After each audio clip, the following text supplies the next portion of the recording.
रश्मि और अमर लॉकडाउन के चलते डेटिंग ऐप पर मिलते हैं। उसी बीच उनकी बॉन्डिंग बहुत अच्छी बन जाती है और दोनों एक दूसरे से प्यार करने लगते हैं। बस लॉकडाउन खत्म होते ही चट मंगी पट शादी। उससे पहले घर में बात तो कर लो। अरे माँ पापा कभी मना नहीं करेंगे। अमर की बात सुन रश्मि खुश हो जाती है।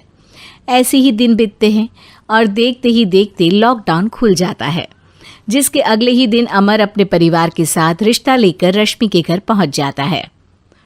अभी लॉकडाउन खुला ही है और कोरोना तो ख़त्म भी नहीं हुआ, इसलिए ज़्यादा कुछ ना करके अगले कुछ दिनों में छोटे फंक्शन के साथ शादी कर लेते हैं। अमर के पापा की बात पर सब सहमत हो जाते हैं।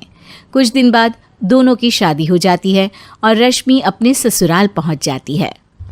बेटा, शादी तो तूने अपनी मर्जी से कर ली, लेकिन बहू को बोल देना इस घर में हुक्म मेरा ही चलेगा, इसलिए अपना राज जमाने की कोशिश भी ना करें।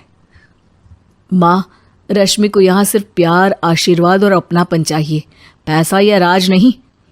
बेटी की बात पर सास मुंह बनाए वहाँ से चली जाती है और अब वो हर रोज़ रश्मि को परेशान करना और ताने देना शुरू कर देती है।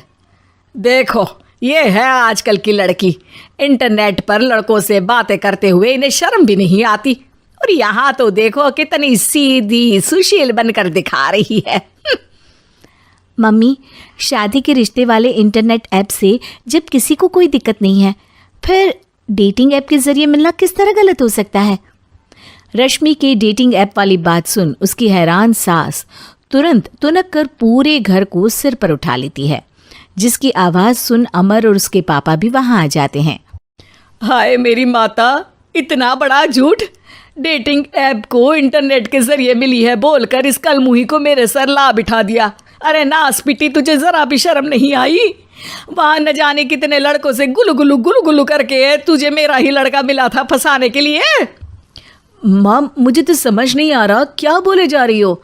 डेटिंग ऐप इस्तेमाल करना कोई अपराध नहीं है, और तुम रश्मि को ऐसा कैसे बोल सकती हो? मैं भी तो था उस ऐप पर। पहले उसके लिए माँ से झूठ बोला और अब लड़ाई कर रहा है। सास और अमर की बात सुनकर रश्मि हैरान खड़ी रहती है।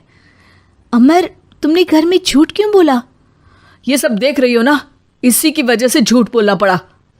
एक तरफ अमर और रश्मि की ये बात चल रही होती है, वहीं दूसरी तरफ सास का नॉन स्टॉप क्लेश सबको परेशान कर देता है। सब एकदम चुप, जो हुआ सो हुआ, अब मुझे कुछ ना सुनाई दे। पति की बात सुन सास चुप होकर वहाँ से चली जाती है, लेकिन अब वो रश्मि के सिर दुनिया भर के सारे काम डालकर उसका जीना पहले से भी ज़्यादा मुश्किल कर देती है। मम्मी, मैं आपका गुस्सा समझ सकती हूँ, आपको जो करना है कर लीजिए, मैं कभी कुछ नहीं बोलूँगी। उम्मीद है किसी दिन तो आपका गुस्सा शांत होगा और नफ़रत प्यार में बदलेगी। रश्मि की अच्छाई को उसका नाटक समझकर सास गुस्से के 7वें आसमान पर चढ़ जाती है और उसी शाम रश्मि को नीचा दिखाने के लिए अपनी सहेलियों को घर बुलाकर उसकी बुराइयां करने लगती है। अरे कौशल्या, क्या बताऊं, आजकल के बच्चे ना बहुत एडवांस हो गए हैं।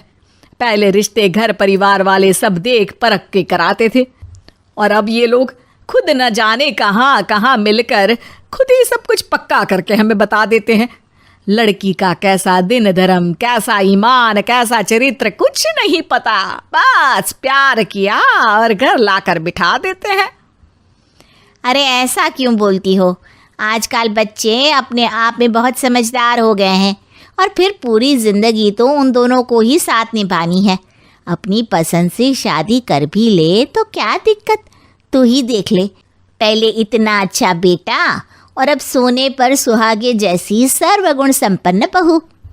और पता है, अभी कुछ दिन पहले मेरी बेटी ने मुझे डेटिंग ऐप के बारे में बताया, जहाँ लड़का लड़की अपनी पसंद से अपने आप एक दूसरे को चुन लेते हैं, और फिर अगर सब सही रहता है तो बात आगे भी बढ़ जाती है।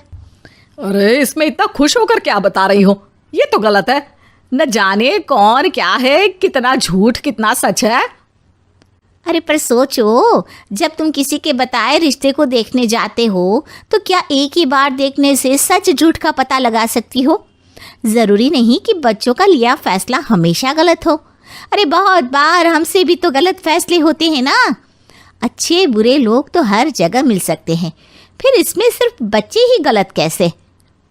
सहेलियों की बात सुन सास सोच में पड़ जाती है और इसी तरह कुछ दिन बीत जाते हैं जिसमें ना तो वो रश्मि को परेशान करती है और ना ही कोई ताना सुनाती है, जिसे देख रश्मि परेशान हो जाती है। मम्मी, आपकी तबीयत तो ठीक है ना? कुछ दिनों से देख रही हूँ आप मुझे कुछ बोलती ही नहीं। तो मेरा परेशान करना ज्यादा अच्छा लगता है क्या? नहीं, आपकी शांति उससे ज्यादा परेशान कर रही है। शांति इसलिए है क्योंकि मुझे एहसास हो गया है कि गलत तुम लोग नहीं, मेरी सोच है। प्यार तो एक सुंदर एहसास और शादी खूबसूरत साथ है। अगर ये साथ सच्चा है तो कहीं पर भी किसी भी तरह जुड़ा हो उससे कोई फर्क नहीं पड़ता। आप कौन है? इतनी अच्छी बातें मेरी पत्नी तो नहीं बोल सकती। क्या आप भी?